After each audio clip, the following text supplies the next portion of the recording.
Well, what is up, you guys? I'm back with another video for you all. So today, I have got another Seahawks draft for you guys. It's my Seahawks 2020 N.F.L mock draft 7.0 for you guys. I'm not going to talk about very much, so let's get down to it, boys and girls. Alright, so take a look at the Seahawks draft right there. A couple seconds.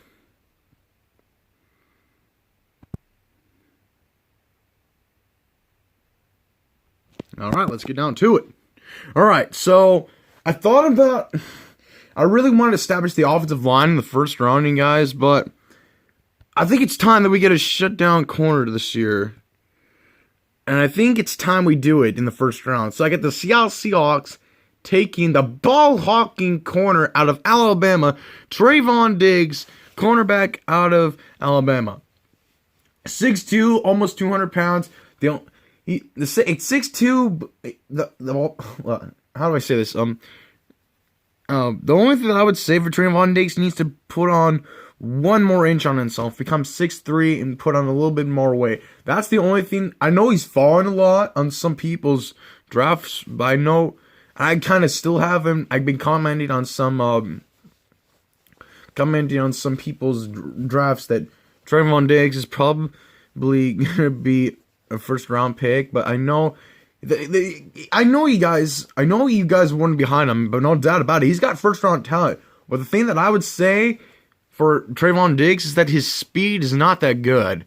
I mean, like, he's a ball hog, no doubt about it, but like, to be honest, he needs to work on his speed at the draft, especially when it comes to his 40. So I got the Seahawks trading for the 26th pick from the Dolphins for a 2021 first round pick. As you can see right there, now it's just getting a little bit more tradey. So I got the Seahawks with the trade from the Miami Dolphins for the 26th pick and taking Trayvon Diggs. So with that trade, I could Seahawks receiving a 2020 second rounder from the Dolphins, and then a 2021 first rounder from us. So yeah, so I got the Seahawks trading up, and then we go with our own pick at the 27th pick. We get, guys, I'm still high on Trey Adams. People, Seahawks will take Trey Adams, tackle out of Washington. People, I don't know why you're so freaking low on Trey Adams. Trey Adams is gonna be a first round pick. Gary McGrath last year was like the freaking 10th tackle, and he's still in the first round. Trey Adams is going to be a first round pick, y'all. I don't know why you're so freaking low on Trey Adams. I don't know why. I don't know what's up with you people. Look, you're looking at a 6'8", almost 340 tackle.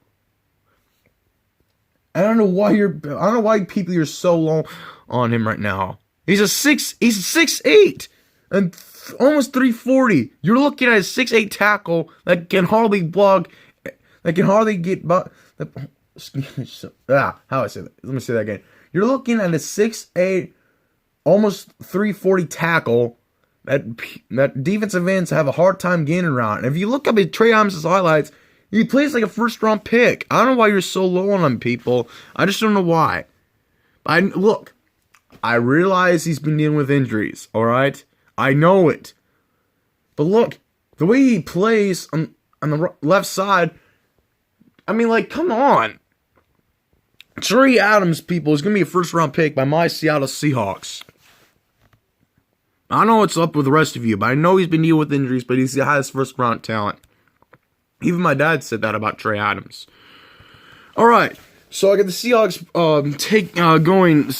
trading up for trading down this time. We get the pick from the Ravens. They trade spots with each other this time. And we also receive a 7th round pick from the Ravens and a 2021 7th rounder. So and then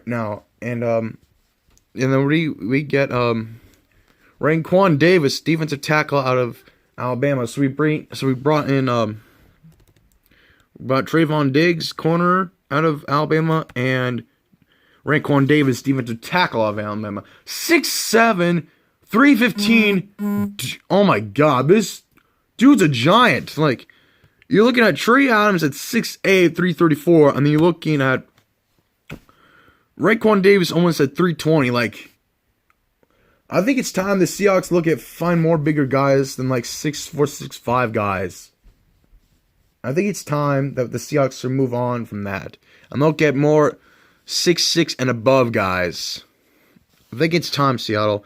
And like Raekwon Davis, we drafted Jaron Reed a couple years ago from the 2015 draft, I think it was 2016, somewhere around there. I can't remember on the top of my head. It's been a while.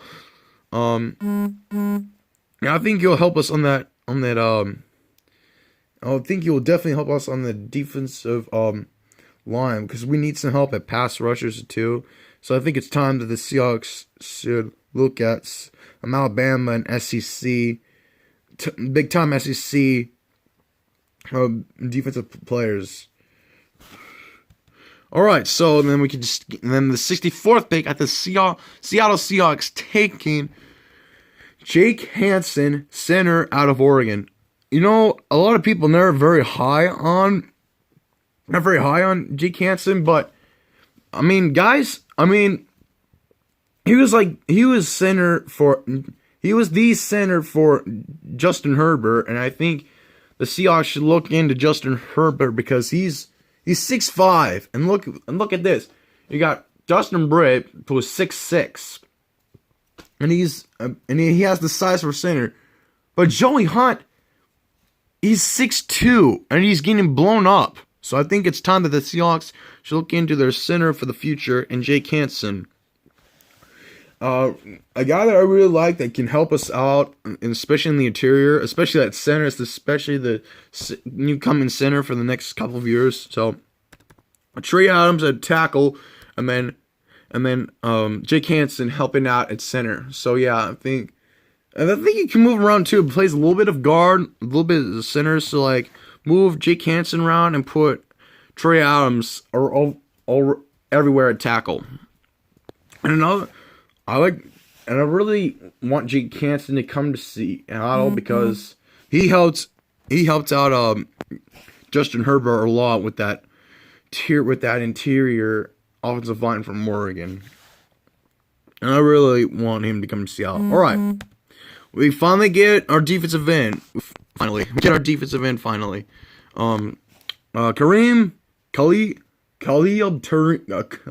even see his name right now. Khalil Kareem, defensive end out of Notre Dame. So there's going to be a couple guys, a couple guys from two teams who have gone to the same exact team, who play the exact same team on offense and on defense. So here's Khalil Kareem, defensive end out of Notre Dame. A guy that I really have mentioned him before. I mentioned him in a couple of my mock drafts. If you want to go see that, it's on one of my playlist. It's on my playlist. My 2020 N.F.L. mock drafts for the Seattle Seahawks. It's on my channel too. So if you guys want to go check those out, go look at them right now if you want to. Yeah, it's 6'4", 265. He's a big time Seattle Seahawks type of defensive end. And I really think he'll make a great fit with that Seattle Seahawks defensive line. Get off blocks. He kind of gets beat by bigger tackles, but my only concern is that he needs to get off of blocks so he can get downfield and do what he usually does. And then a guy that I've really kind of looked on to. You guys might have talked about him before, especially Malik Harris, linebacker out of Ohio State. A guy that I really personally think that can, whatever happens to Bobby Wagner and KJ Wright, Malik Harris, I think he'll help us out because he plays mean like Bobby Wagner too. And I've also mentioned Evan Weaver too, who I have on this mock draft too, and coming up in a little bit. Well, let's talk about Malik Harris for a second. You're looking at a 6'3", 225-pound inside linebacker. My comparison is Bobby Wagner.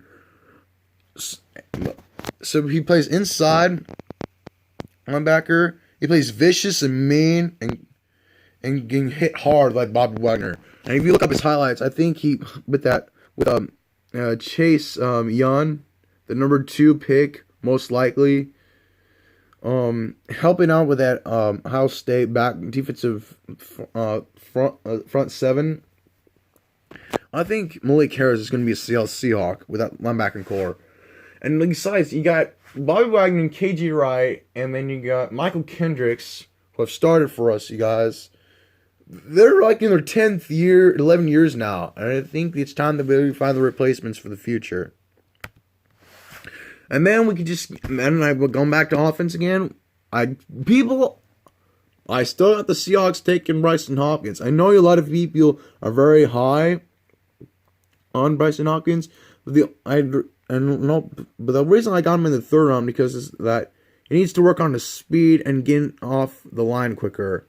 That's why I forgot to mention my recent videos. But a guy that I really think as a blocker, which will help us, especially in the running game.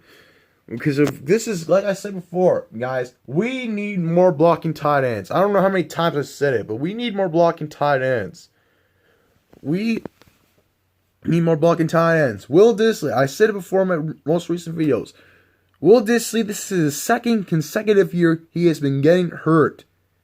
Alright? And it's time, and if he gets hurt again, we have another blocking tight end help. I don't know. Maybe we can find another tight end, another blocking tight end in the free agency, which I'll mention coming up after next week after I do this video for you guys.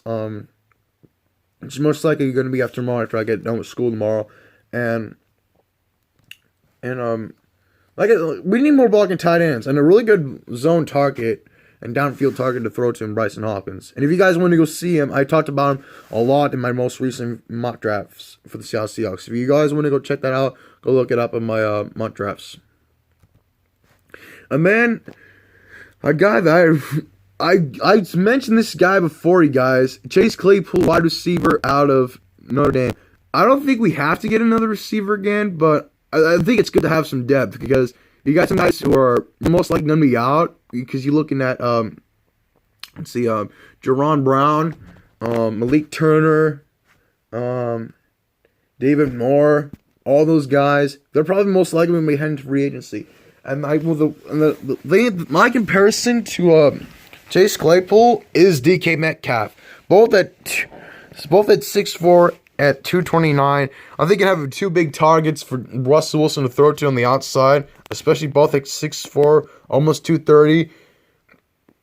I think having Russell Wilson with 2 big targets to throw to, I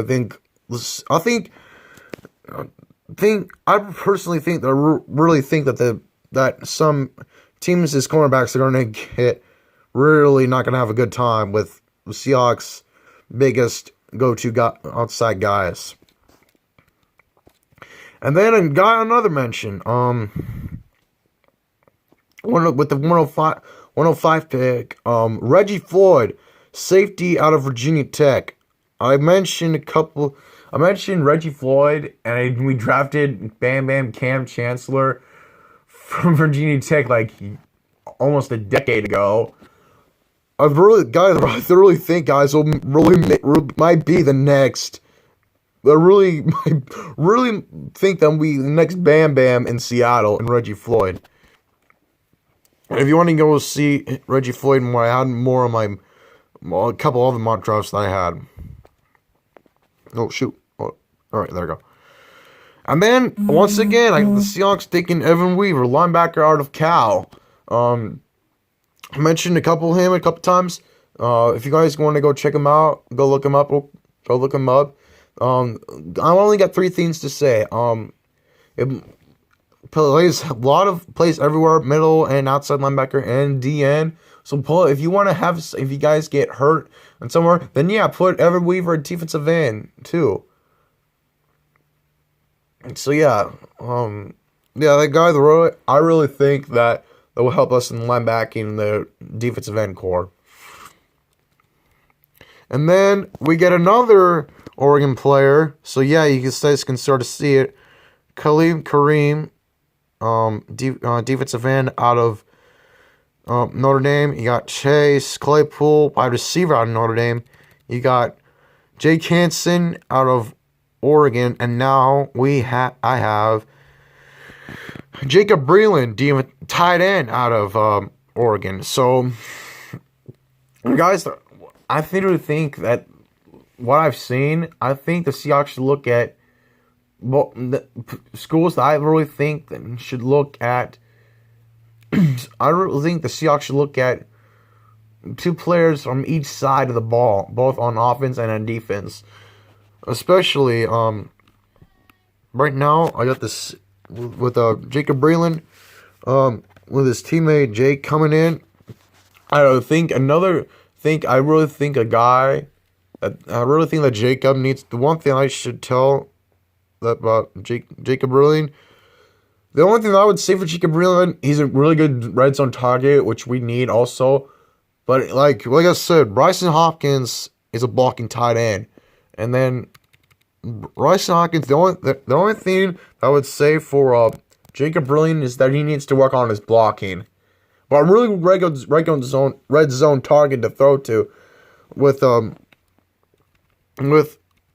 Jake Hansen helping out on the offensive line, and then you got Jacob Breeland making big time plays, especially as a target to throw to, and a guy that I really think that can help us in the blocking game.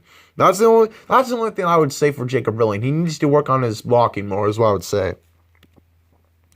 And then a guy that I really think that's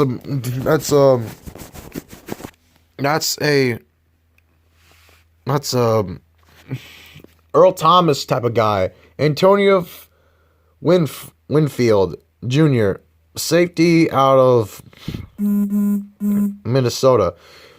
My comparison to him is Earl Thomas. So, who knows what's going to happen to Quandre Diggs in the free agency, because I know he enjoyed it a lot, but like, who knows what's going to happen to him in the coming future. And then I got, once again, I mentioned him before, Esau Winston, wide receiver out of Washington State. A guy that I really compare body-wise is Doug Baldwin, especially at 5'11". I don't like John Ursa because he's a little undersized. John Ursa is like 5'9", like 170. As of Esau Winston, he's 5'11", almost 190. So if you really want to find guys that can play like Doug Baldwin type of role, actually have like that. Look at the size, especially look at size. That's my only thing I would say for him right now. And then we get another defensive end. This time we get another UW player. I think the Seahawks will take 2 UW players this year, and that's Benny Potuahi, defensive end out of Washington. 6'4", 277. I mean, I think this is definitely a Seahawks type of guy, especially with his size at 6'4", and then at weight-wise, 277. The only thing I would say for his weight, I think he needs to lose some weight. He should probably get down to like 270, 265, like Caleb Kareem. He's 6'4" and 265. So my only thing that I would say for Benny Potuahi, that he needs to lose a little less weight. So that's my only comparison. A real guy that I really think that can get off blocks and get down to the field and running back and quarterback. That's the Seahawks way that we need from now on. I really think that Benny Potuahi will help us, especially in that defensive line as well. And then I think I mentioned him before. Anthony Gordon, quarterback out of Washington State. So you get Esau Winston, wide receiver out of Washington State, and you get Anthony Gordon, quarterback out of Washington State. And a guy that I really think that is a top 5 first round pick. My top 5 quarterbacks are Joe Burrow, obviously, Anthony Gordon, those are my top two because they both set records. Joe Burrow had like those 7 touchdowns and had 1 rushing touchdown, and then you got Anthony Gordon, who threw like 9 touchdowns and rushed for 2 against UCLA. I mean, like, those are 2 quarterbacks who I think are going to be in the first round. Especially Anthony Gordon, because I really think he's right there with Joe Burrow. So my top 5 quarterbacks are Joe Burrow, Anthony Gordon, Tua, Justin Herbert, and Jacob Eason.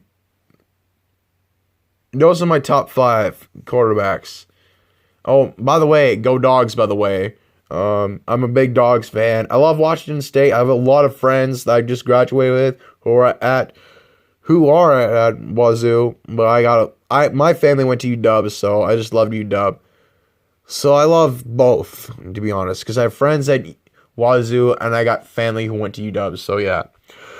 Alrighty, you guys, that is going to be a wrap for this video. If you guys really like this video, comment, subscribe to my channel. Thank you to the last 3 subscribers. Thank you so much for subscribing to my channel. I'm trying to reach to 100 subscribers. If you guys like the content that I do, because I'm thinking about because I really trying to reach to 100 and I hope my videos go viral as soon as possible. So you guys, if you guys like the content that I do, please go hit that like, comment, and hit that subscribe button and hit that notifications bell when I post videos now and then. It means so much to me, guys. Thank you so much for those 83 subscribers. It means a lot to me. Alright, guys. That's going to be it for my mock drafts. And then I'm not going to post another mock draft until, like, after the Combine. So I'm going to check to see what the Combine is like. And then I'm going to put my top 5, all my top 5 positions coming on later on. And I will catch you guys after the Combine. But I will see you guys in the free agency video. Alright, you guys. On to Packers. The official is signing out.